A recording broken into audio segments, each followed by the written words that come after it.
Many people know that Thomas Edison was the inventor of the phonograph back in 1877 in its form that is similar to what you're seeing here, and it was referred to as the tinfoil phonograph because the tinfoil phonograph actually recorded and played back on a sheet of tinfoil that was wrapped around the mandrel. As you can see,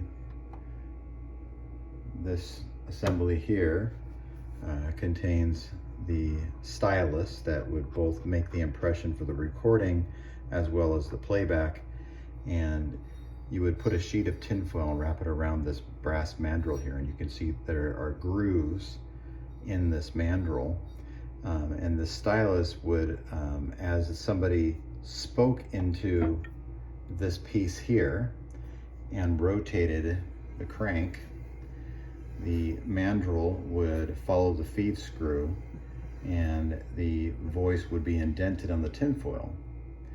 Then you would go back the opposite way and start at the beginning and set the stylus down upon the tinfoil and it would play back.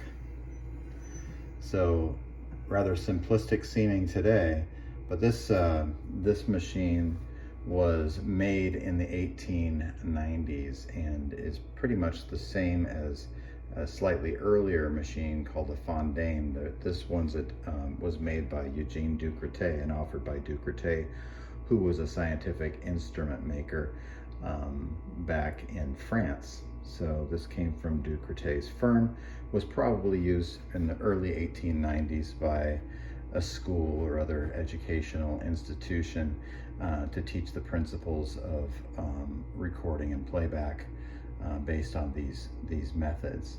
The machine is all original. I purchased it from someone in Colombia, of all places.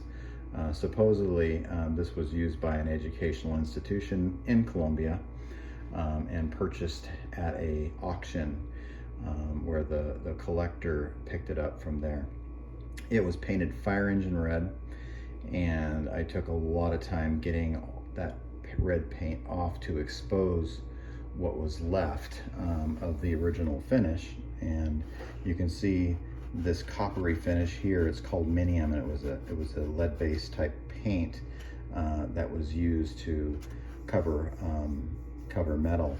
So there's still some of that remaining that you can see across here. So now, you know, after all of the work, the effort, it is restored back into usable playing condition in its original form.